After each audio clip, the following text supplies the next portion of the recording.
Good morning, everyone. I'm the moderator of this session.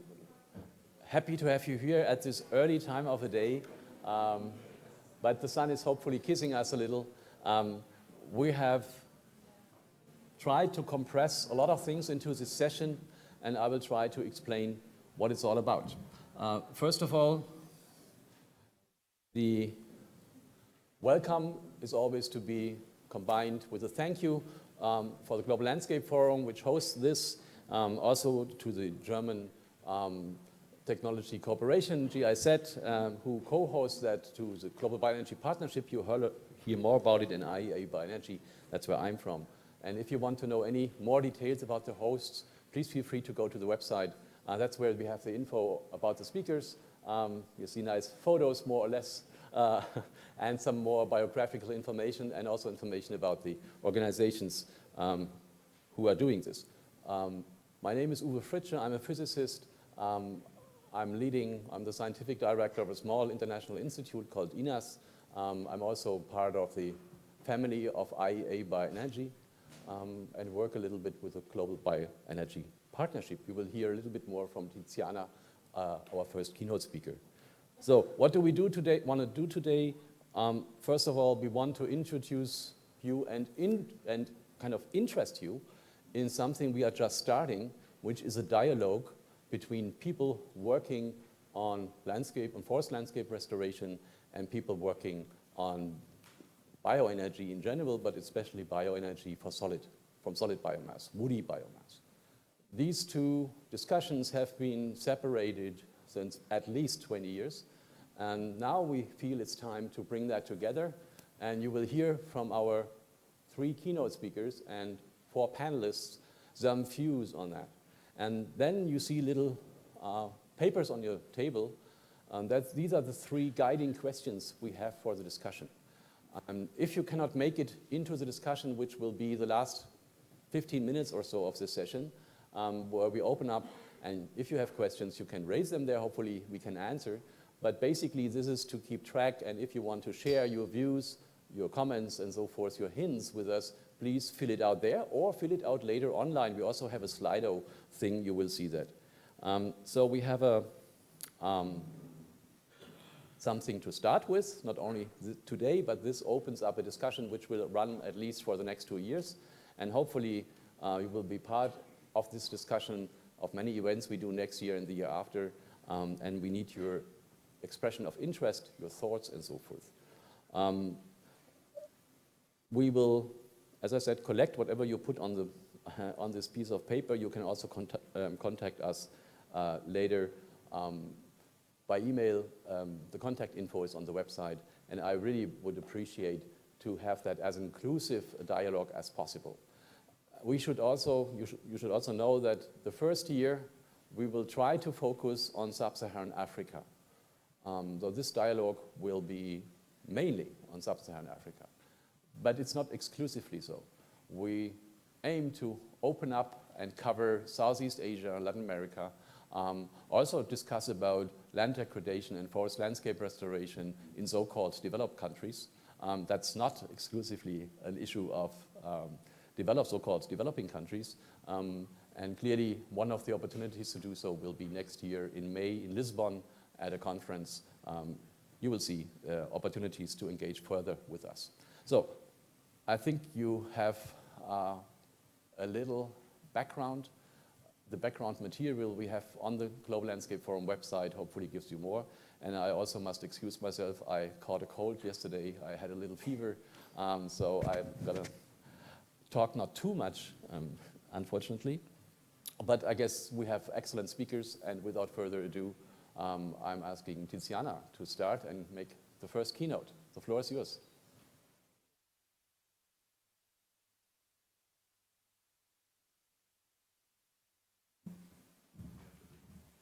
Click thing. Oh, thank you. Yep. So, let's start. Now, the floor is yours. So, good morning, everybody, and welcome to this forum.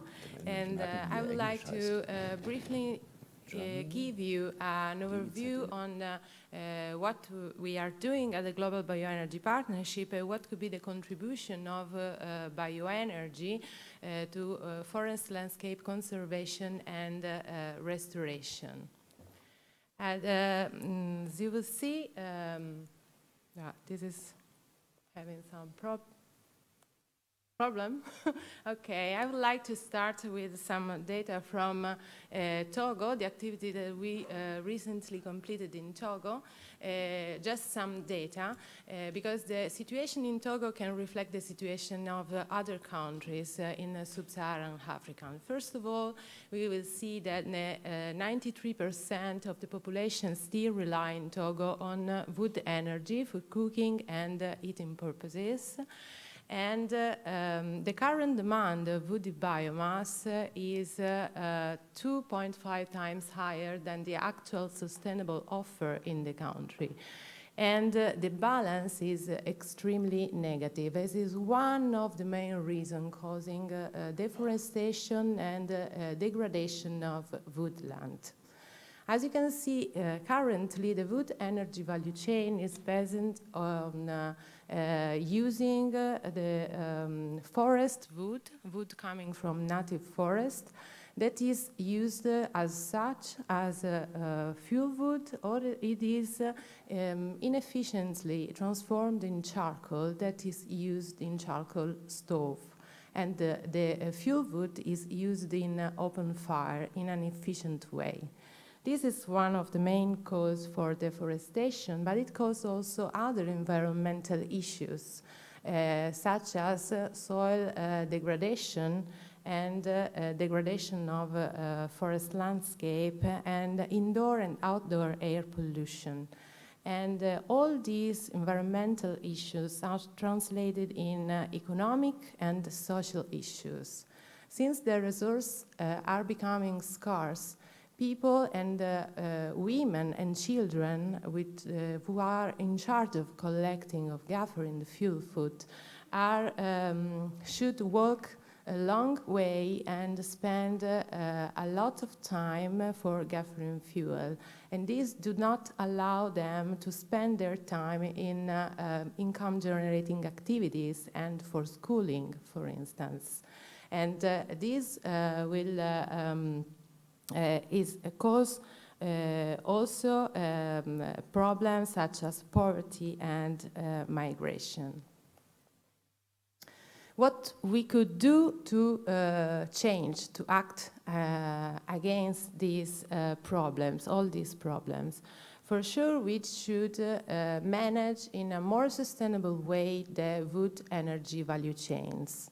And we can do this by acting on the different steps of the value chain, starting from the wood energy production that could be done in a more sustainable way, for instance, by managing more sustainable the native forest and limiting harvest to net annual increment, but also promoting the adoption of agroforestry techniques and the promotion of forest plantation dedicated to species for bioenergy production.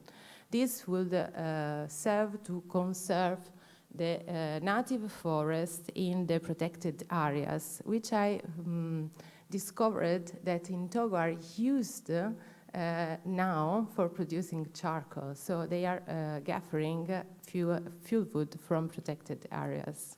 But we should also promote improved feedstock, such as the production of chips, pellet, and briquettes. You know that pellet produced from sawdust and other waste and residues from sawmilling could have an heating value that is higher than the one of hardwood, and it is produced from waste and residues. We can also adopt and promote the adoption of improved technologies, both at household scale and for industrial and productivity and other production activities. The first most important thing, I think, in Sub-Saharan Africa is to change the production of charcoal that is extremely inefficient, and they should adopt more efficient technologies. And they should also exploit the B-products that comes from these technologies, and we will see what they are. Another thing, we can focus our attention on the wood energy value chain, but this would be not enough. We should also promote alternatives, such as alternatives biomass and alternatives technologies. When I'm talking about alternatives biomass, I'm talking about waste and residues. They came from agricultural activities and agro-industrial production. You can see here we have just two examples that are kernel shells and corn cobs.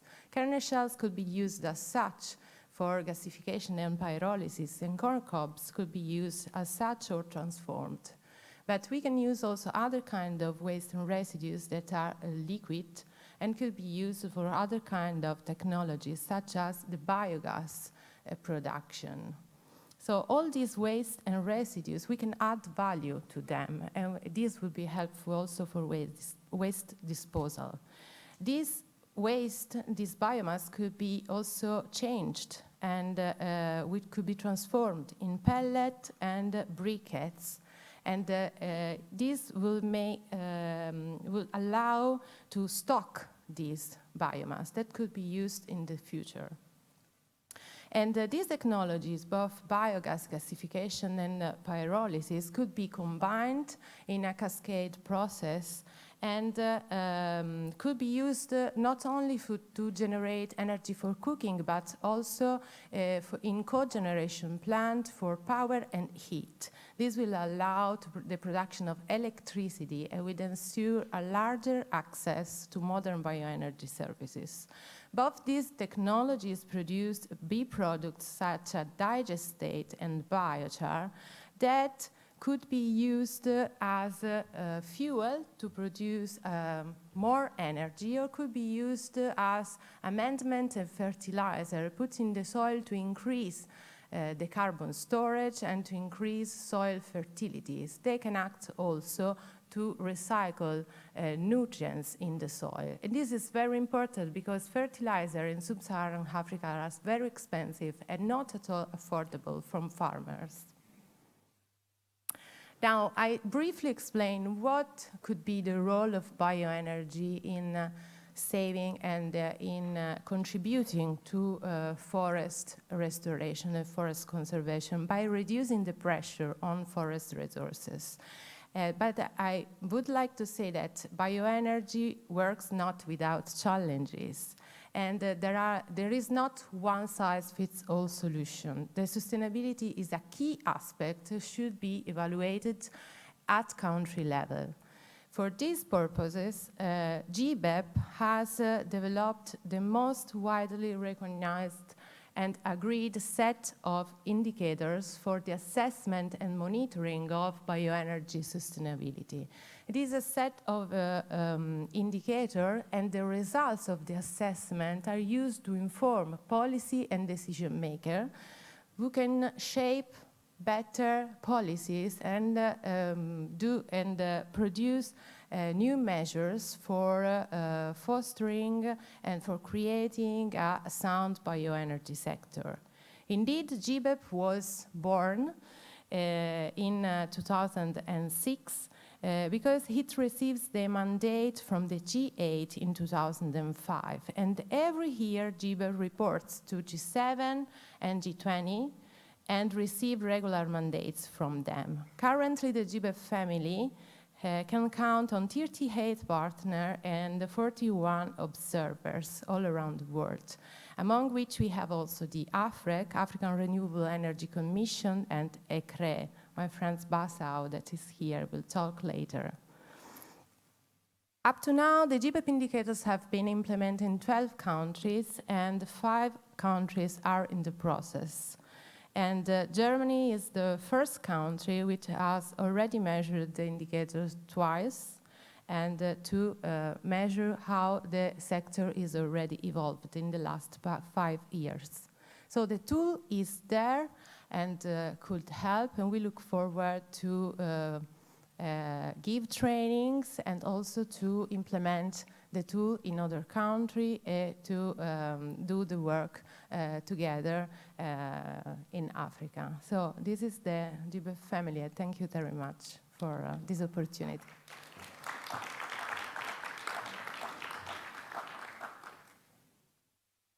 Thank you, Tiziana. I think you can sit down. We take questions in the final round, in the last 15 minutes, and the speakers all will be there after the session, at least for a little. So if you have direct questions, address them. We are opening up a dialogue, that's the idea. And you already heard about Ba, and Ba is the next speaker. Ba, yeah. You hopefully give us a little more grounding on the Sub-Saharan Africa situation. You got the floor.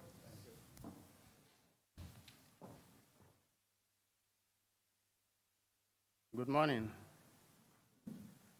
I bring greetings to you from Africa, from ECRI. I am Basaho. I serve as Principal Program Officer Renewable Energy at the ECOWAS Center for Renewable Energy and Energy Efficiency based in Praia. For those who do not know ECOWAS, ECOWAS is the economic community of West African states, and with 15 member countries. And then you see some socio-economic indicators from the population. But the important thing is the energy aspect that we touch with almost half of the population without access to electricity and modern energy services. Now, against this background, there was a need to establish ECRI, and because of the factors related to the poor access to energy services, the current energy situation then almost 10 years ago being, very unsustainable, insecurity of supply, and then the energy production patterns being climate unfriendly. And then with the background, we still have, energy potential, especially renewable energy, and then therefore ECRI was established to create favorable framework conditions that will promote and support markets for renewable energy and energy efficiency. And then what we do at ECRI briefly, we have activities that relate to renewable energy, energy efficiency, and energy access that go towards achieving the sustainable energy access goals or the Sea for All initiatives. And these are the various activities we have, from bioenergy to clean cooking should be, and the other renewable energy aspects as well, energy efficiency and energy access. Now, with this background, I want to touch on how we fit in regarding the challenges related to wood energy utilization. And of course, most of you would know that majority of Africans continue to use traditionally biomass, which could be more than actually, and then that accounts in some countries as high as 80%. And then with that, the consequences on that, of course, we know, as we have heard from Tiziana already. I wouldn't want to delve too much on that. With all that, we do have forest policies, but of course, there are some weaknesses and challenges related to implementation of the forest policies and the widespread use of biomass and the negative impact on health, the environment, the forest as well, forest degradation and desertification, and so on and so forth. There were, and there are still options or alternatives that have been promoted with clean, cooking, especially in the late 1980s and so forth, and coming forward. However, we know that the populations are increasing, so the gains that have been made in the alternative aspect have been overcome by the increased population growth. And we do have other alternatives, as Tiziana mentioned some of them, but those are not catching up as it should be. However, the fight to introduce modern and sustainable alternatives to the use of the traditional use of biomass, and particularly wood energy that comes from the forest, continues. Now, in the wake of that, we in the ECOWAS region, and particularly in ECRI, decided to come up with the ECOWAS Bioenergy Program, with the overall objective to harness the biomass potential that will increase access to sustainable energy services through the development of sustainability criteria, as we've heard already from Tiziana. And then we hope that through this bioenergy program that was adopted in 2012 by the ECOWAS Ministers of Energy, that would help us transition away from the traditional use of biomass to a more modern and sustainable use of biomass. So the program has come up with a bioenergy policy, that hopes to promote modern, sustainable, and a vibrant bioenergy sector in the ECOWAS region by creating an enabling environment that can unlock the potential of removing the institutional, legal, and financial, and social, and environmental barriers, and then also addressing the need and the constraints of governments, the private sector, local communities, by using existing resources, such as household and agro-processing waste and residues. I wouldn't talk much on that because Tiziana has already provided highlight on that, and also encourage the utilization of bioenergy resources to promote sustainable energy access to its population that is prior to consideration for any export. Now, the interventions briefly on what we have done in the ECOWAS region. We conducted a RED program that, of course, a lot of foresters here know, and also conducted a study on the state of the forest in the ECOWAS region. We have held capacity building activities, in various fora related to wood energy, related to forest resources, and then also we are promoting, through a dedicated program called West Africa Clean Cooking Program, or WACA. This is to promote clean cooking that is sustainable, efficient, safe, and affordable to the population, whether it is efficient stoves or alternative fuels, modern biomass fuels, biogas, bioethanol, in a bid to reduce the pressure on the forest resources, that is on biomass. And as Tiziana mentioned, one of the other components is through the use of pyrolysis process that could also, and in fact, in almost all of these, like biogas, we also have what we call integrated biogas program for the ECOWAS region, which is a cyclical process, from the waste to like agricultural waste or animal waste to processing, whether it's pyrolysis using the energy or biogas using the methane, and then that is for energy, and then the byproduct of those go back into the land or other useful processes for agriculture and the environment. So the opportunities that exist for wood energy, they're huge. And then the problem we have is it is still used traditionally. Wood energy can be modern, as we have learned from our program in Ethiopia. However, this needs to be formalized, we believe. And then I'm happy to report that we are working with Ghana to try and get some legalization in this process.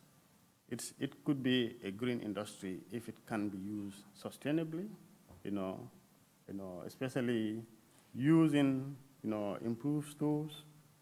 And then the alternative fuels also would go a long way in reducing, the demand on wood energy, and the formalization would bring about, sustainability, in the process.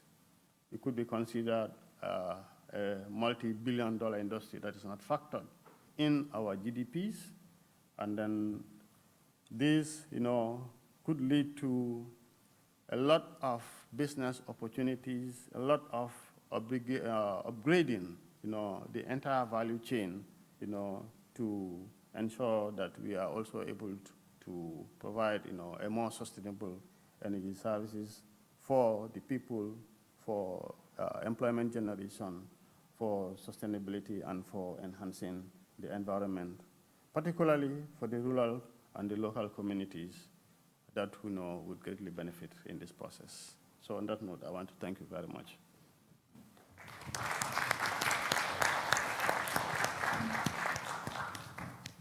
Thank you so much, Ba. Our next keynote will be from a very different perspective, but concerning the same thing. Paola Agostini from the World Bank, you have the floor. I would also like you to come up here and speak to the microphones. And be aware, if you have questions, comments, and so forth, use a little piece of paper in front of you, and later you can do it electronically with the Slido tool. You got the floor. How many minutes I have? 10 minutes. I will indicate if you are. Yes. All right. So thank you very much for inviting me here. I have been working on forest and landscape restoration for quite a number of years, and coming into the wood energy and the bioenergy field really from the optic of what does it mean for a landscape. The World Bank has approved a new forest action plan a couple of years ago. And this is for us is an extremely important entry point for really working on all the issues related to biomass and wood energy. This forest action plan has two key components, if you want. One is sustainable forest management, and the other one is what we call climate forest smart intervention, which means interventions that are beneficial for the forest but coming from our sector. So that's where we are really trying now to promote all the work that we need to do on biomass and on bioenergy.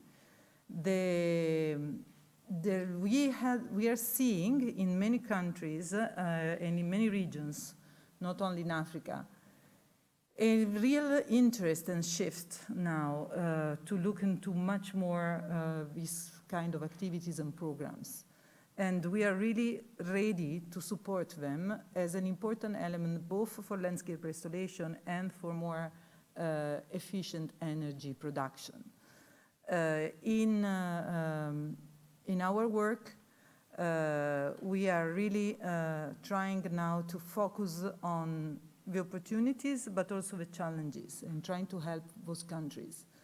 First, in Africa in particular, we have done in many countries, at least in about 20 countries, an analysis of the drivers of deforestation, and of course, charcoal production comes as one of the most important drivers of deforestation in Africa. But now we are trying really to see how all these programs that Tiziana and Ba have described of improved cook stove and etc. can really be picked up. And I am just coming back from Burundi. I just arrived this morning, for example. It's a country that has a lot of issues of land degradation, where we are trying to implement a big program on forest and landscape restoration, and where the element of as part of a restoration, we are really looking at the energy. And so it will have a mix of intervention where we go from doing some reforestation to doing some sustainable land management. And we are going to test also some of these improved cook stove element. We actually was really interesting to hear Tiziana because we have a collaboration with University of Udine and University of Cornell to pilot some biochar improved cook stove for the double benefits of not only producing energy in a more efficient way, but also using this biochar to condition and fertilize the soil. And it has been incredibly interesting because actually just yesterday I was in one of the mountains of Burundi with the team and some of the women. One in particular that was the head of the cooperatives was actually telling us, Madame Lumière, they call her, how happy she was with this new biochar stove because it was much more, it would heat the food faster. And then she had already seen results. She tested it for a few months in terms of the production of beans and how much the soil was more fertile. And so this is giving us a lot of ammunition to really hopefully scale it up in the big landscape restoration project that we have, because one of the biggest needs is the soil fertility. So we come from all the different angles. Some of my colleagues are looking at this, of course, from the health point of view, and we are measuring the reduction, almost zero emissions. So that's also incredibly important. But in all that, I think that one of the main messages for the things where we want to work are to trying to move, as Mr. Ba was saying, from an informal into a formal economy. There is a lot of potential to really create jobs, to really raise revenues, raise taxes for the governments, if we move it from informal into formal. And that's where we are really going to work in the next few years in many of our programs that are dealing with forest and landscape restoration, looking at these three aspects. So from moving from formal to informal through a very important land use planning exercise and through really making into something that can raise and generate revenues, because in this way also governments will be our ally to work on it. The World Bank sees this also as an important element for what we call the forest economy. We are more and more working on the landscape, showing that a sustainable landscape is a landscape that generates a lot of productive activities. And the forest, it's not only for conservation, but the forest should also be for generating important economies, important businesses. So this is one of the great opportunities for really moving forward into this idea of a forest economy again. So I think I'll stop here. It has a lot of other benefits that we all know about, the SDGs, etc. I see here the UNCCD. We are working with them. It's a key aspect of our forest action plan, and we are moving it in Africa and also in our region. Thank you.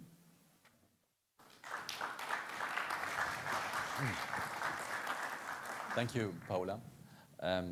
Now, after what we call setting the scene, 3 keynotes, giving you some insights, we want to put some additional points of view from 4 panelists. There come 2 of them from Africa. You will hopefully hear, and Luis from WWF is also working in Africa. And Baron was already mentioned, the UNCCD, so we try to give you a little bit more substance on what this whole dialogue will be about. And with that, I would like to have Mamadou coming up. And you may take just the floor. You have your mic. Okay. Thank you.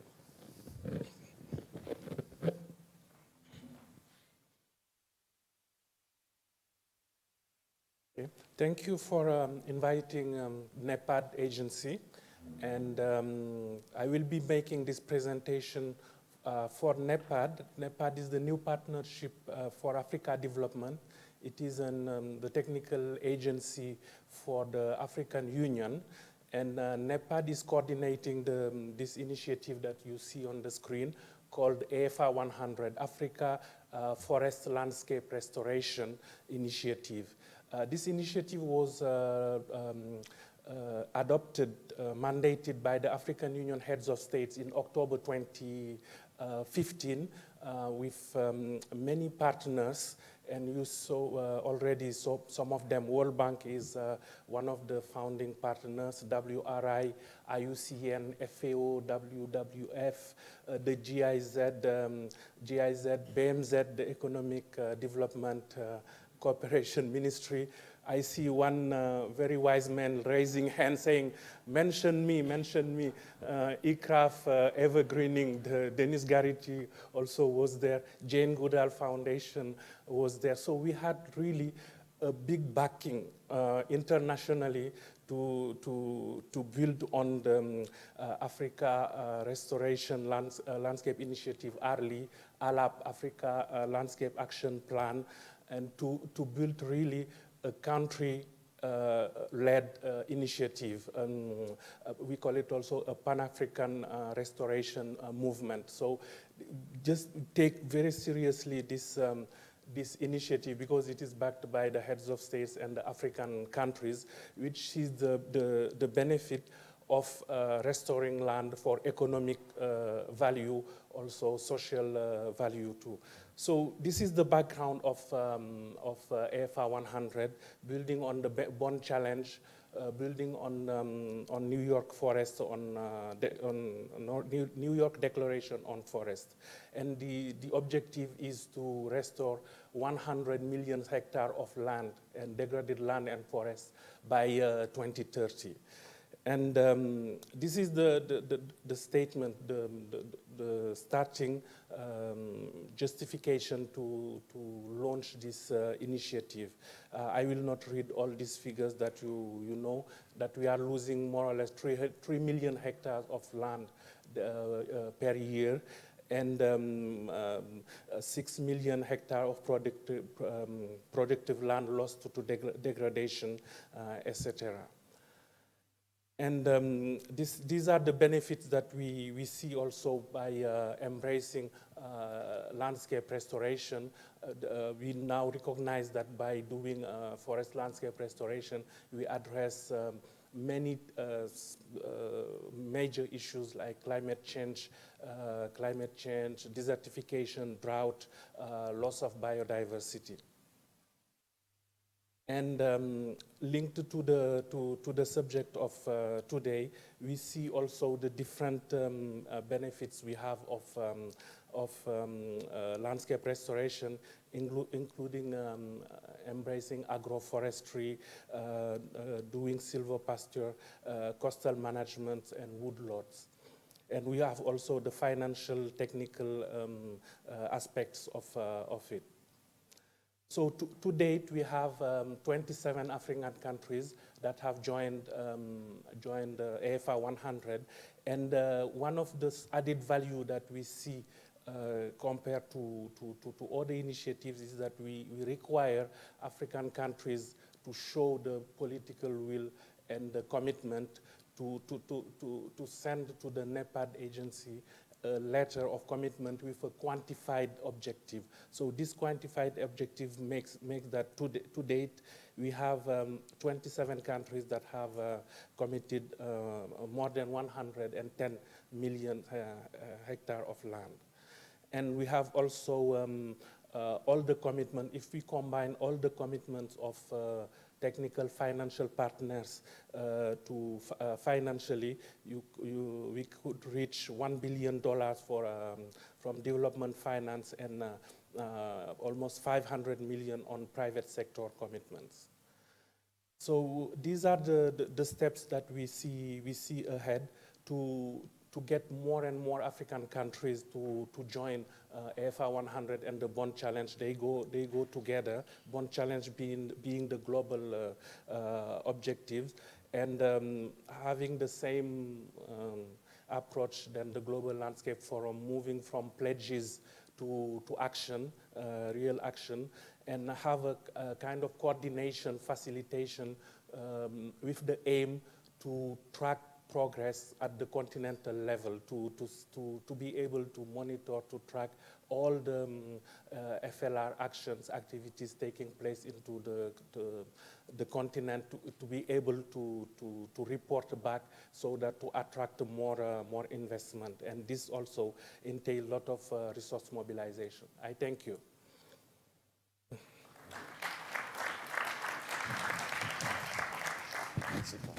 Thank you.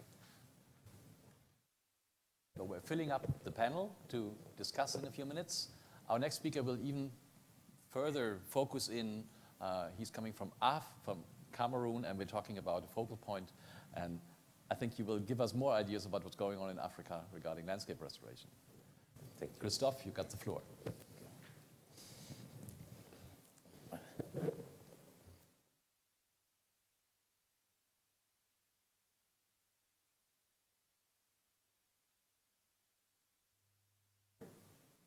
It's okay.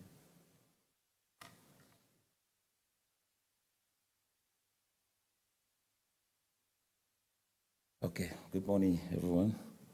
My name is Brink. I'm a national focal point of this initiative, which we can present you by Mr.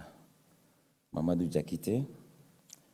And I would like to thank the organizer for this opportunity given to us to talk about this thematic and to present a contribution for my country, Cameroon. I would like first to, I will make my presentation in English, and then I would like to beg your pardon for my English speaking. Okay. Okay. What in the sector is Cameroon. I'm going to present stakes in modernization in relation with landscape restoration. I can't lift it. Okay. Okay. I have a micro here. Okay. The summary of my presentation concerns 3 points. First of all, it's an overview the water energy sector in my country. And the second one is issue of the water energy sector and means of mitigation. And the last point is stakes in the modernization of water energy sector in Cameroon. First of all, I would like to precise that 46 million hectares are concerned by forest reserve in Cameroon, and it's planned in 3 different ecological zones: dry savanna, humid savanna, and dense forest. And in our country, in our law, we have 2 types of forest estate: the permanent forest and non-permanent forest. And the permanent forest estate, we have about 30% of national territories concern about 14 million hectares. And the permanent forest estate management is concerning about 10 million hectares.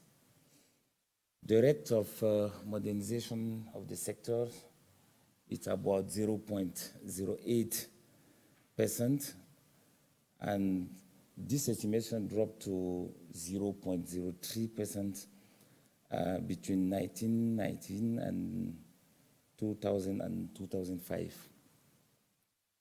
The degradation rate evaluated by its growth from 0.06% to 0.607%. And this rate concerns the consumption of water energy between 1981 and 2002. It's 2.67%. And we estimate the consumption of fuel wood around equivalence of 0.725 tons of wood, and the consumption concerned this estimation is about 680 kilogram per year per habitant in Cameroon. Okay, this sector, in economic manner, this sector evaluated to more than 186 billion CFA per year. And the second point of my presentation concerns the issue of the wood energy sector and means of mitigation. And for that, we have some programs we propose to in Cameroon. The first one is program 19 of the National Determined Contribution of Cameroon, the NDC of Cameroon about the Paris Agreement. And the second one is a program which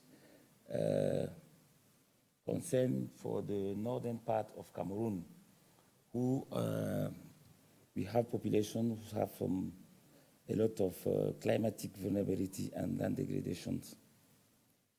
And we have some 3 of 4 programs we implement in this country, and it concerns APB FLECT and Paris Agreement, and some other strategy we implement in the far north of the region of Cameroon.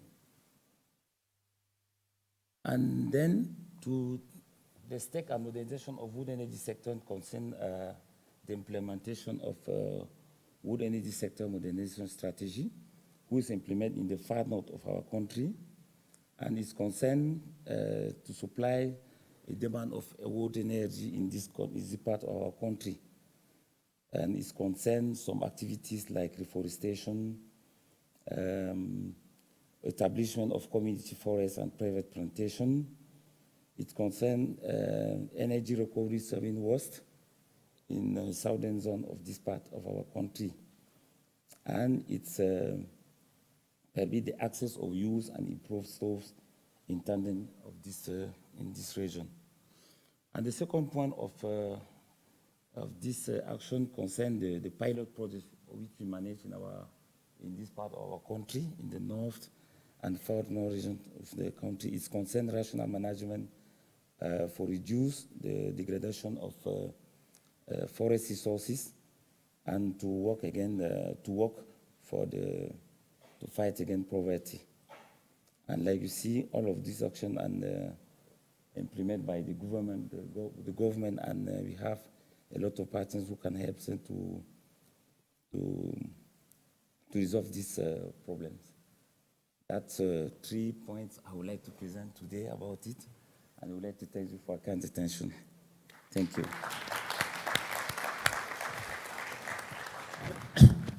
Excellent. Christophe, merci. Have your seat. Our next speaker, Louise, will tell you about doing something even more concrete. Louise, you got the floor.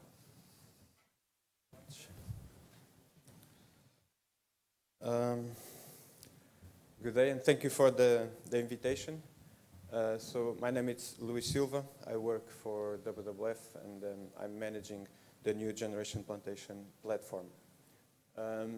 This is an initiative with about 12 years of existence, but our experience in Sub-Saharan Africa, it's extremely recent. We work with the private sector on forestry plantations, and through the years we have had significant difficulty to find partners in East, Central and West Africa which could be part of this platform and work with us. We have been successful quite recently, and I will talk about 2 projects here which talk directly to the topic of this forum. Just a brief explanation on what this platform is about. It's managed and coordinated by WWF Network, and it has the participation of forestry companies and forestry government departments. Typically, we work with large organizations, so in a total aggregated value estimated around $100 billion. It speaks per se in terms of the scale of the organizations. They are large land managers, over 10 million hectares of land, and they are quite leader organizations in terms of thought and best practices. Their operations are nearly 100% FSC certified. So typically, they work in terms of a landscape approach, and they manage quite vast areas of natural forests, and they apply restoration practices within their operations. So this is the profile we work with within this platform. Talking about Sub-Saharan Africa, we have quite recently started to work with New Forest company with operations in Tanzania, Rwanda, and Uganda. This year, we have organized a study tour in Uganda. It's a profile of what we have heard here. Uganda in the last 15 years has lost more than half of the remaining natural forests. So they came from more than 25% of natural forest coverage to less than 10 currently. Population has doubled in 12 years, so 50% of the population is less than 15 years old, and it's 90% of the population living in subsistency and in informal economy, collecting firewood daily, water, and that's the profile of the economy. Uganda has a quite significant national strategy on plantations, and still it's extremely difficult, the environment for a private sector company to operate. New Forest company, it's managing about 10,000 hectares in the landscape that we have visited. Typically, plantations, when they exist in the landscape from small owners or from a company, they contribute to provide an alternative source of timber, but as well, they are being used, in the case of Uganda, as part of the national strategy to move the energy profile from fuel wood base and to start the electrification of the company. We have just produced, based on the study tour, collection of short videos that we use in social media and other kind of materials. I'll just share with you here a few seconds that it talks about the work that is happening in Uganda. If it works.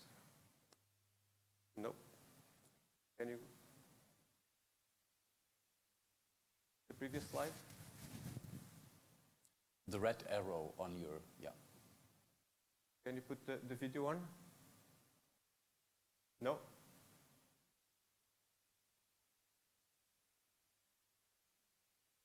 That's not working. No. Go ahead. So I'll try to describe what it shows, but the New Forest company, it's producing poles for the electrification. So they are part of the country process of implementing the electrification grid. And they have establishing 2 mills where they are working with the local communities in terms of providing capacity to the... Oh, here we go. Ah. Thank you.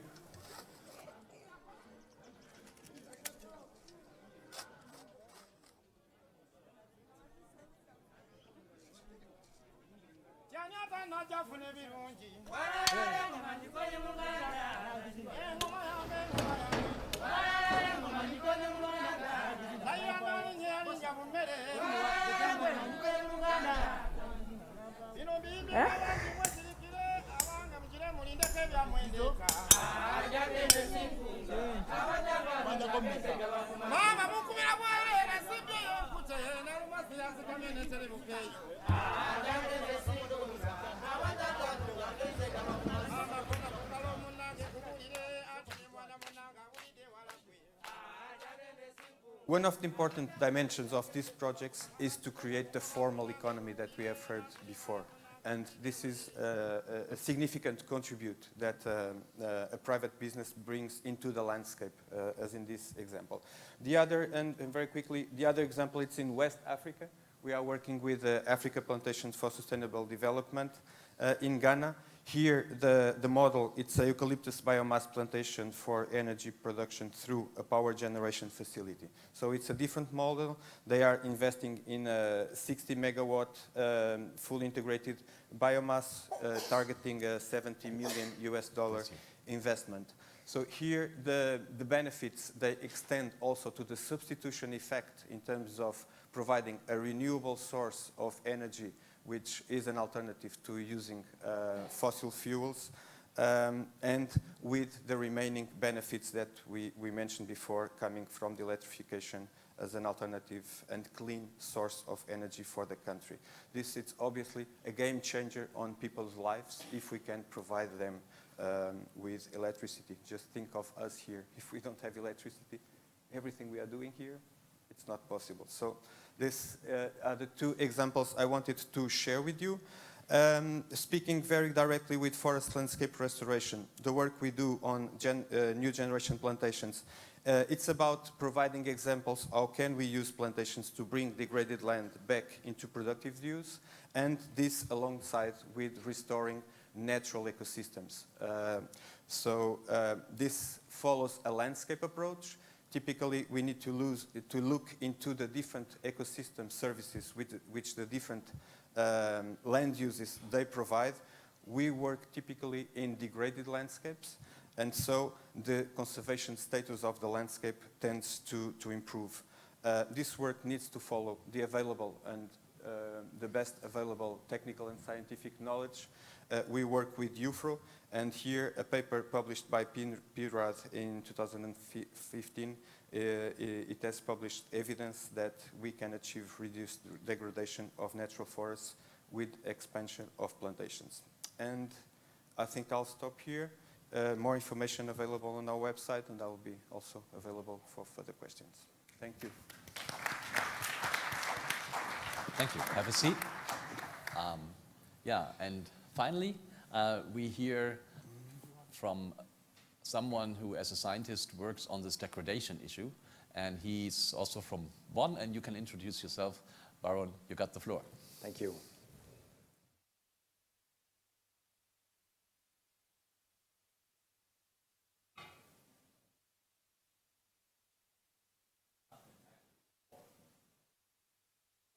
Okay, so thank you all for the invitation to be here. I'm Baron Orr, and I'm the lead scientist for the convention that's focused on land degradation, and I think there's a lot of synergy between everything you've heard so far and what we're doing right now. I guess I'll start by saying most of you are familiar with the SDGs, the Sustainable Development Goals, and we always think of them as good goals. But the reality is that unless the things that have been raised up until now are addressed, we're not going to achieve any of those goals, because those goals, even though they have the potential, if they focus on land, to be accelerated, the reality is that they're actually competing for the same parcels of land, each goal, right? If you want to address something to do with your economy, and you also want to address conservation, often these may compete in terms of how things might be done. We know that the renewable energy sector has tremendous potential, and I won't go into all of those details. So it's a laudable and important approach that we might want to take, but at the same time, we have to recognize that there are potential trade-offs between pursuing bioenergy, pursuing conservation goals, pursuing food security, and we need to manage those trade-offs. We have to think about them in advance, not just project by project. We also know that restoration, as you heard in the previous presentations, of degraded lands offers a great opportunity, right? If it's already degraded and we're trying to pursue bioenergy, then the chances of these trade-offs being balanced go up. But the challenge here is, where does that decision get made? In all of the examples that you just heard, they're all about what's taking place in place. And the reality is that we have been trying to address land degradation now for almost 30 years, and we're not, even though we have outstanding methods of restoration, outstanding methods of sustainable land management, agroforestry, we're not anywhere near in keeping up with the rate of new degradation every year. In other words, as governments found, maybe we need to have a no net harm approach. Maybe we need to think about the fact that that new degradation is taking place, and we try not to get worse each year. That changes the mindset entirely. That says we have to actually anticipate that new degradation, and it also means a landscape approach. We have to optimize our interventions across the landscape, because not every location is going to be invested in, and not every location is the best location for your intervention, for your plantation, for your bioenergy, for your food, etc. But if we actually enter a space that very few of us have entered in the past, which is the planning space, then maybe we have a chance at this, right? If you think about how this works, most of the time conservation planners are with themselves, operating and making decisions. Municipal planners in another silo. Those people focused on agriculture in another silo. But what if we brought them all together, and what if we asked them to consider all the trade-offs that are in place and to make these optimization decisions so that the potential of land becomes fundamental in the decision-making? The reality is very few planning processes have environmental data at hand in the process. Why is that? And how simple would it be to change that? But if we're not talking about it, it will never happen. So that basically is the basis of land degradation neutrality. It basically says, let's bring these forward in a combined way.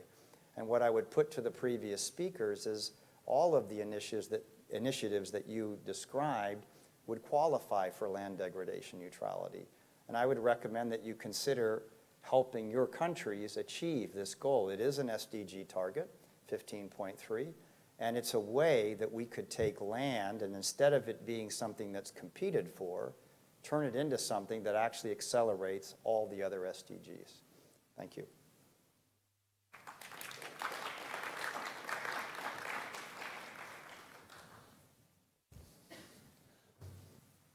Okay, now after having views expressed, keynotes, the other keynote speakers would join us here on this podium. You have heard, and you may read, we have 3 questions guiding us through this morning. Hopefully you will be able to write something down for us or send an email and so forth. In a minute, I hope you will also be able to see a Slido electronic tool where you can directly raise questions, which we all see then, and put comments in and so forth that we can follow up also with the new media.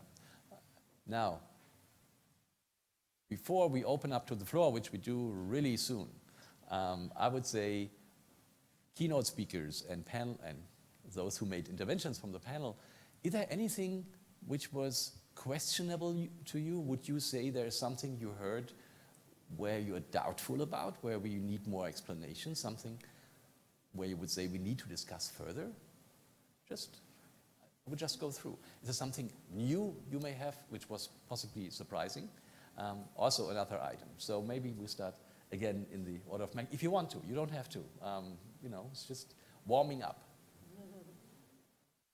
Anyone volunteering? Something very new? Something doubtful? Paula. We have a mic for you.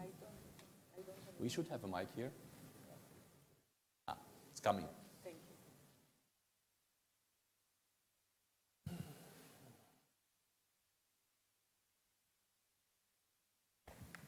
Merci. Thank you very much. I think that one element was not mentioned, and I think it's a very important one, and it is land tenure. Yeah. We have not really discussed that, and I think that all this land use planning and all the investment of the private sector, etc., which looks fantastic, are possible only if we have much more clarity on the land rights and the land tenure. And in fact, I want to mention, thinking about the experience of a private sector, the World Bank is also trying in Mozambique to work very closely with a very big company, Portucel, for a big forest plantation. But one of the major obstacles we are finding, it is related to the land tenure. So what should come first? Can we work on all these initiatives for wood energy that require really land use planning, etc., if we don't have the land rights correct? There's an immediate response. You have a mic, you can talk. Okay. Luis. Yes, we work with Portucell, so they are also part of the platform. And next year, we'll organize our annual encounter in Maputo, and we'll have the opportunity to visit the Portucell operations. No, it is indeed the biggest challenge, it's land tenure. And there is very intense efforts in terms of working that with the government, with the communities, and that's a continuous exercise and challenge. So, yeah, we are very much aware of the importance of this topic. Thank you. Thanks, Paola. I think it was an excellent hint.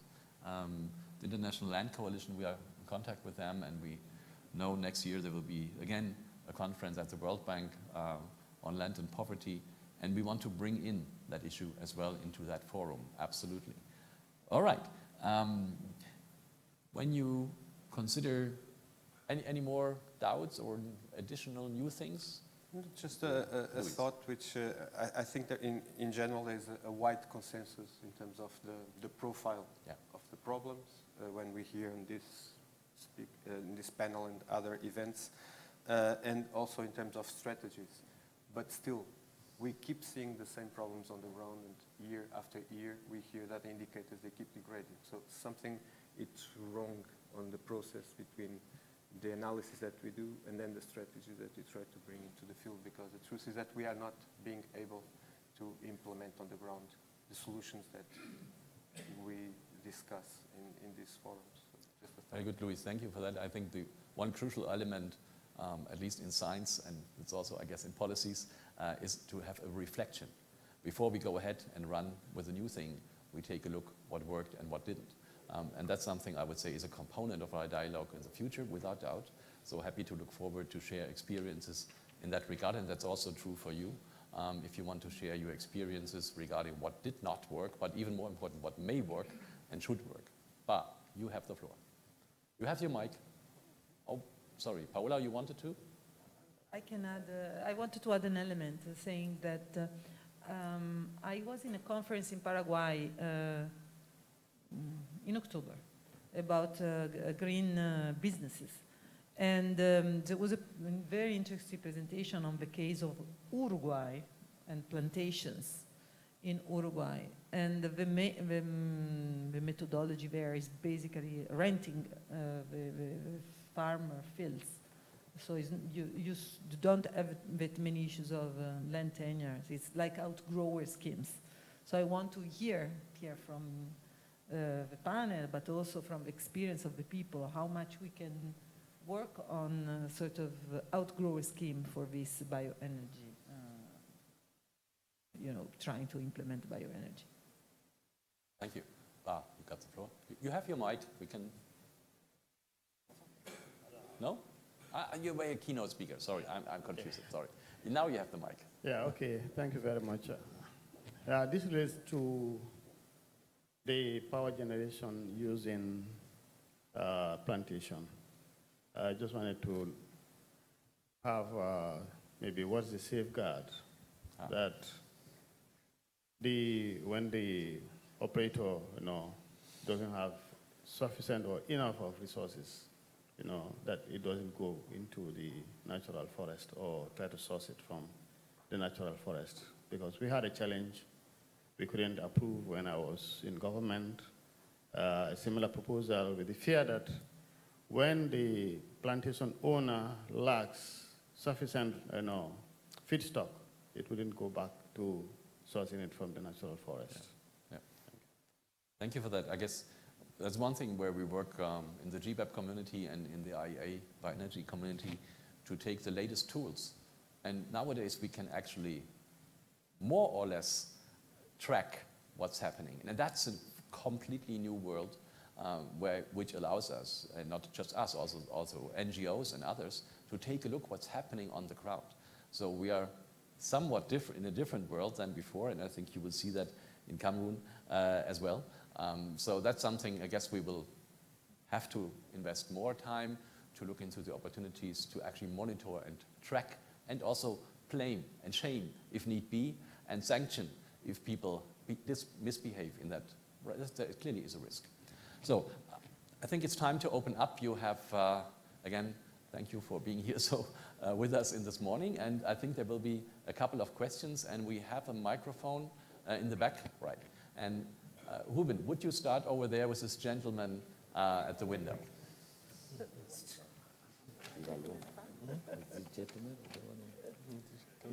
You just introduce yourself and then go ahead. Thank you very much. My name is Dennis Garrity with the Evergreening Global Alliance and formerly Director General at the World Agroforestry Center, ICRAF in Nairobi. And I have two questions. One quick question for Luis on the plantations aspect. You know, Luis, millions and millions of small-scale farmers are producing wood and timber for the markets in their countries. In Kenya, for example, we have millions of farmers growing timber for the Kenyan market. We have hundreds of small-scale sawmills, processors, traders, etc., that are creating jobs for that market. So my question is, why would the World Wildlife Fund develop a program to subsidize or support large-scale plantations to smother the markets for small-scale farmers who themselves could be supported to a much greater extent to increase quality, production, volume, and create millions of jobs? It just seems a little odd to me that WWF would be in that sort of business. My second question is to any of the panel members. And I was just wondering, you know, woody biomass for power generation is often criticized because of its worries about competition between wood fuel production and agricultural production. But I was wondering if you were aware of a solution developed in Sri Lanka that we're now working with partners like Siemens and others in Africa to enable farmers to incorporate thousands of small shrubs in their food crop fields to produce an abundance of nitrogen-fixing foliage for their crops and their livestock and produce a surplus of wood fuel for electrical power generation at the same time. In other words, no trade-off between wood fuel energy production and food crop production, actually a solution that increases both. I wondered if any of the panel members had an awareness or a comment on that solution as opposed to all the debate about the trade-offs. Thank you. Thank you. Would be nice if you share the information with us, then we can distribute it also to all the participants who are interested. Luis, you have been asked a nice question. Sure. No, this is a frequently asked question, and what this platform is about, it's to create a space where, because we all are aware that plantations, it's a conflictive topic.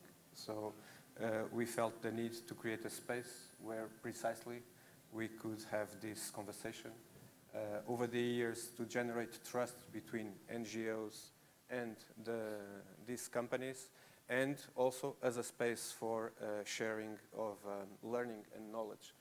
As I mentioned in the beginning, we work with very large organizations, so they have a pool of technology, of knowledge. As Paula mentioned, they work with very large outgrower schemes.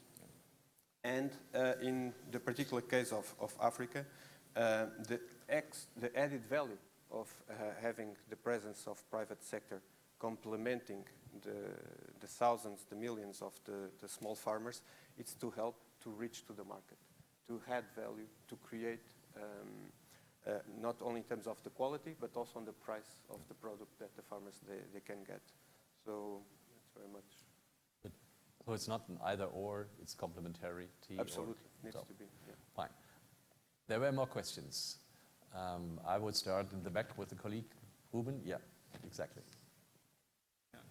Thank you very much. So I think the professor asked the first part of my question related to smallholders. But then the other part also is on... Could you say who you are? Would help. Sorry, thank you. I'm Eric. I'm with the University of Hohenheim. The second part of my question is more related to terminology. So the terminology now is on forest landscape restoration. But then by definition of the word, I keep asking myself, is restoration even the right terminology to use? Because if you look at, I'm very well aware with the context of APSD in Ghana, for example. if you look at the kind of plantations going on, it's more about rehabilitation of the degraded landscapes than restoration. Perhaps this is not the right platform, but I think it's something that it's really, really worth considering, so that we don't lie to ourselves essentially that we are restoring landscapes when we're actually not. Thank you. Thank you. Very good. Critical thoughts are welcome, and I think that's something in this reflection we have ahead of us. Absolutely. And categories and definitions are always important if we want to understand each other. Well, there was another speaker in the back. Yes. Exactly. Thanks, Ruben.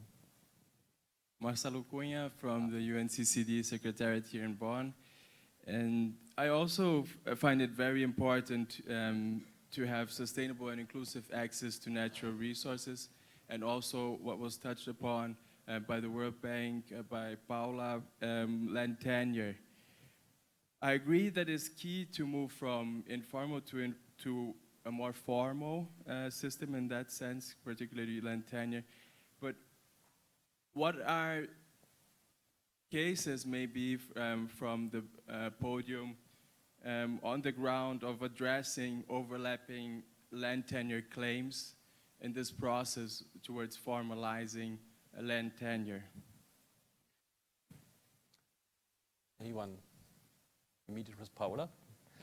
You should have a mic. No? Okay, so let me go back to a couple of the points raised. One is plantations versus, to Dennis, plantations versus why don't we support more of the small holders, etc. So in the World Bank program, we are really trying to do both. And it's actually in the last few years that we're really going back to plantations as well. For a long time, we stayed away, if you want, from plantation, a bit scared of the land use change or the fact that anyway they are from private sector, so what is our role, etc.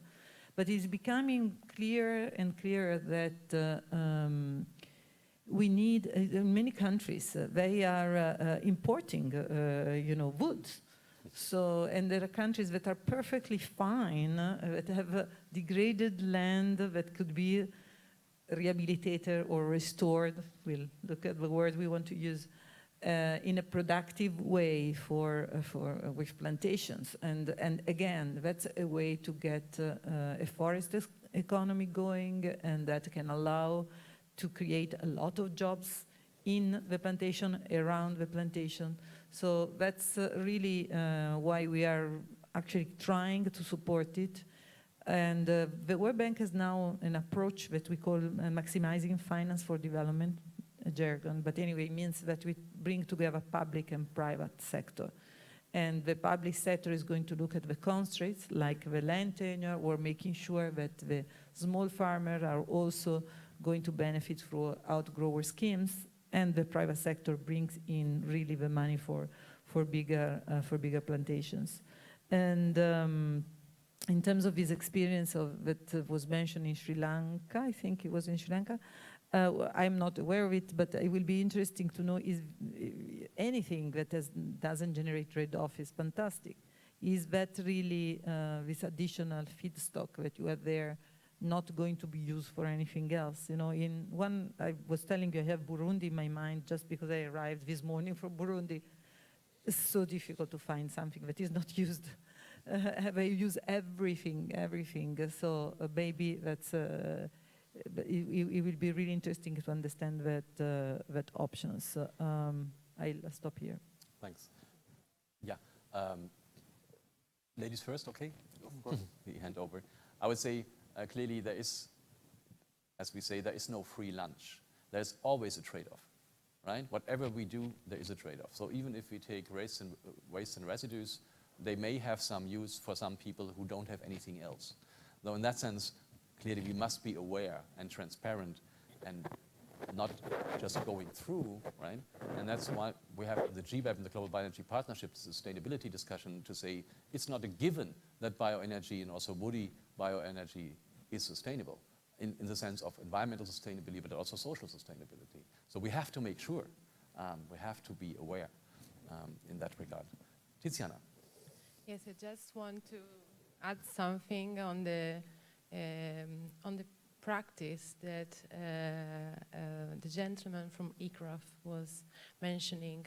You're right, we as FAO are aware of similar projects that are ongoing in Mozambique, and we analyzed the use of pigeon pea, for instance, in Mozambique, and is one of the possible integrated food and energy systems that we analyzed. So this is possible. This is just one of the agroforestry possibilities, but I would like to have a look from the top.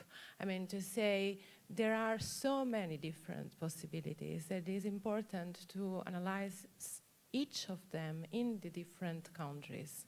The forest plantation, I just finished a sustainability analysis in Paraguay, where we analyzed forest plantation from eucalyptus. And there, of course, there is enough water, because nobody talked about water in this before in this panel. But eucalyptus is sustainable in Paraguay because there is a lot of water, but would it be sustainable in Africa? So just to say that we know that we are aware of so many different solutions, it's important to assess the sustainability on the country, on the ground, and we will stress this for the rest of the life. And this, and another two things, is important to have at the same time a top-down approach by acting with policies, and at the same time, contemporary, a bottom-up approach, going to farmer and teach farmer how to exploit these, how to participate to the process and take action also for forest restoration and to reduce all the other environmental problems. Thank you. Luis, and yeah, I'm fine. We are fine? Yes, just to try to answer to the remark of restoration, is it the right word?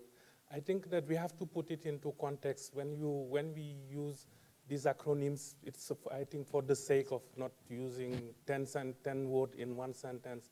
But when we talk about restoration, we have in mind before rehabilitation, regeneration. And one thing that we have to have in mind is that this is happening naturally.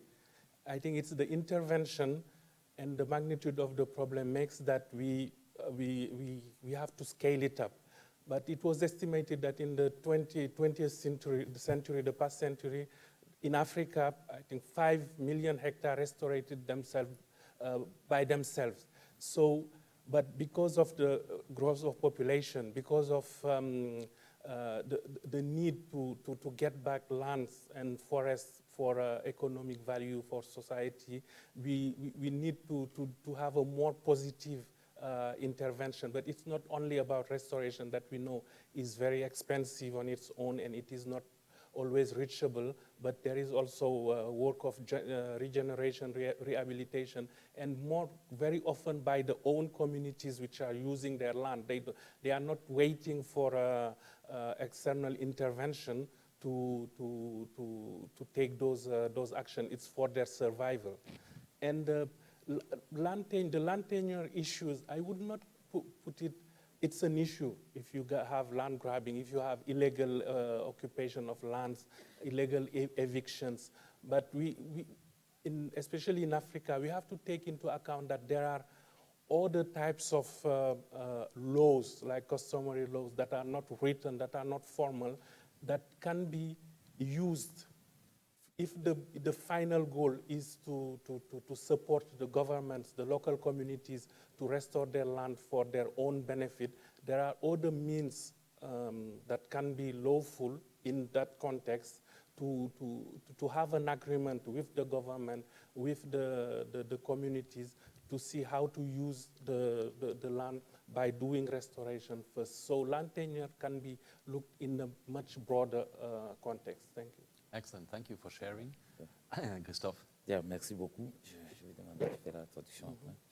Je voudrais juste compléter ce que M. Diakité vient de dire pour dire qu'à la fin, la préoccupation pour nous, pour les pays africains, dans le contexte que nous avons présenté tout à l'heure, ce n'est pas trop... Il faut translate. Au fur et à mesure. Au fur et à mesure, ce n'est pas trop... La définition n'a pas trop d'importance dans l'action que nous devrons entreprendre en ce qui concerne la réhabilitation, la restauration des espaces dégradés. Ces interventions concernent à la fois des espaces occupés par les populations et des espaces supposés être protégés avec l'érection de certains espaces en aire protégée.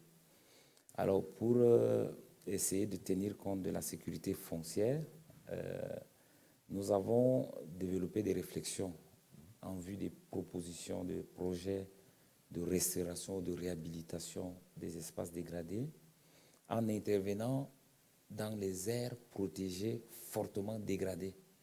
Au moins, le statut de ces espaces sur le plan foncier donne la possibilité à l'État d'avoir déjà une protection naturelle vis-à-vis de ce que les populations ont l'intention de faire en termes d'exploitation.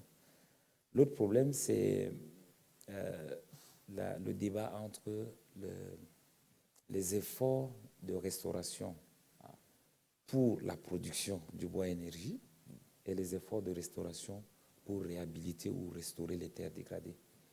Nous avons un exemple avec une entreprise qui produit, qui fait une transformation à base d'énergie issue du bois de chauffe.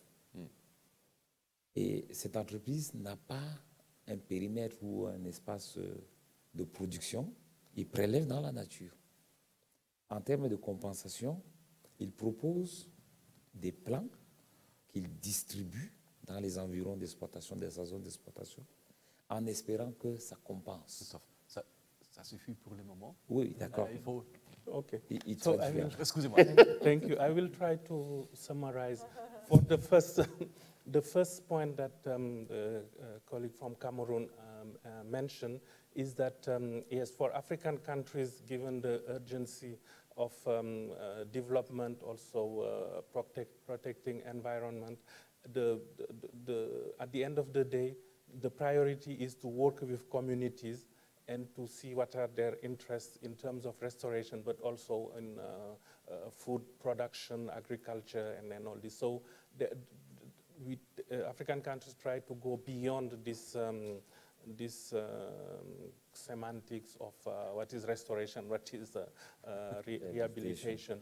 And for the land tenure issue, for instance, in this country, in Cameroon, what they are trying to do is to give priority to degraded lands, but that are in protected areas by law, by the government. So in that way, there is less conflict created, because those areas are already managed by the government, and they are very clear in terms of tenure. And he gave an example of involving communities, but also producing wood energy. The contract was given to a company which divided the land into smaller slots and give it to the very communities that are living in that area, so that they have a kind of private community partnership for the production of wood energy. Excellent. Merci. We have one final, the colleague. Yes, please. And then maybe if you stay with us for 2 minutes, we could have one more. So please. Okay, yeah, just a quick one. Thanks to all the speakers for the great presentation on extremely important topic of restoration and bioenergy. Yeah, I can see that most of the focus is on woody biomass or conversion of biomass for power generation or wood fuel, which is important to restore the land for productive use. But when we are talking actually restoration benefit or environmental benefits, there are some examples in Asia, Southeast Asia, or other countries that tree species that produce a seed-bearing species such as Pongamia pinnata, Calophyllum inophyllum, that kind of species, they remain on landscape, and they will provide nitrogen like fixing or other environment environmental benefit in addition to biofuels. So is there any examples, or can any of the speakers can comment in this kind of initiatives in Africa? Or, and also just a quick comment, we are having similar kind of session tomorrow afternoon that's mainly focused on Asia, so you are also welcome to attend. And would you say who you are? I'm sorry, I forgot to introduce myself. I'm Himlal Baral from C4 Center for International Forestry Research. I work on bioenergy and land restoration. Very good. The right issue, you're the right man to follow up with. Anyone immediate reaction? I would say the whole issue of agroforestry was mentioned by pretty much everyone. So that's clearly one of the avenues we're going to follow up on. Just for the sake of time, I would say we have exactly one person here, and the last word will be on the lady in front of us. Please. Thank you very much for the presentation, especially from WWF. Indeed, it's true you are working in Uganda and working with business people and with local communities. But I have noticed one gap whereby you are not closely working with indigenous peoples, I mean forest indigenous peoples, especially those ones that were evicted from forests. We know them like the Batwa people who were evicted from Bwindi Penetrable National Park in 1991. WWF have been working around that forest for a long time, but you have not put up a clear program of supporting indigenous peoples, of working with indigenous peoples. I see you missing indigenous people's knowledge in restoration. But also, I see a situation where WWF is watching a situation where indigenous peoples are really clearly being extremely marginalized. Thank you. Thank you. Would you share with us who you are? My name is Nathan Makureje. I work for indigenous peoples in Uganda. Very good. Thank you. I guess this will be an issue to follow up after our session. We won't have time for that to have a dialogue now. I think that was not the idea. But Luis is here, and I think you clearly you made a point, and we will follow up on that. And the whole issue of the social part of the equation. We will have heard this with land. 5 seconds just to say. 5 seconds, okay. We are totally aware of this criticism, and it's something that we take extremely serious. So it's on top of our priorities to have the most inclusive approach as possible to conservation, to development, and to the rights of the indigenous people. So that's a topic that we take with the most attention as possible. So, but thank you for calling to our attention. Please, Ruben, the last act of this morning. Thank you. I'm Katerina Besanova. I work with the Stockholm Environment Institute, and one of the projects that we have started to work with is about bioeconomy. And starting to work with it, we found out that there is little coherence between many global environmental frameworks. One of them I was very happy to see and get insights here from is, of course, the UNCCD, but there is also a convention on biodiversity, and of course, the climate convention starting up this week. So I'm very interested to hear your opinion on how policy coherence and alignment can be established among the 3 major conventions in your work. Who takes the burden of that? Baron, you just do it in 10 seconds. The 10-second answer is that land degradation neutrality was developed specifically with that in mind. And it's wide open, and it was very strongly endorsed by both CBD and the UNFCCC. And so because it's filled with entry points, the possibility of adaptation projects, mitigation projects, conservation projects, as well as these major initiatives that you heard about from the other panelists, that synergy is there, and multiple benefits is the goal. Thank you. But clearly, we have to deliver on that. Conceptually, we know that. We can think about it, but if you look to the everyday work, I've had the fun to look into what they do here in the secretariats between the conventions. There's progress, but we are far away from an integrated approach. So I thank you for raising that. I would like, before we close, say just a very few things. One is, all the presentations you saw will become available for you, and I think that's important. If you need it very quickly, let us know. Jacques, where's Jacques? Jacques in the back. Jacques and myself, we can help you to get access to that. We have every one of them, so if it's urgent, let us know. Second, your comments, your suggestions, and so forth are really crucial. We want to open up and be inclusive in that sense, so this is the beginning of a journey, and hopefully many of you will be with us, and you are able to steer also the course of the ship. So your suggestions will be taken up.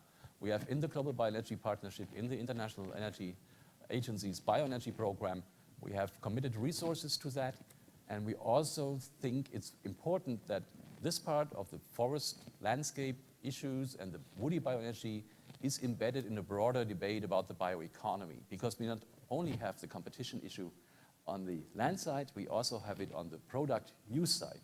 There are options to deal with that, but we have that in mind. It's quite complex to deal with it, but we shouldn't shy away from that. Complexity is there to deliver good stuff. And we count on you to give us advice, to criticize us where it's needed. We're always learning and have to improve. And with that, I would say thank you for being with us this morning so early in this place. And I invite you again to be with us in the following up. Thank you so much for the panelists, for the keynote speakers. It was a pleasure. And I look forward to further interaction in the very near future. Thank you.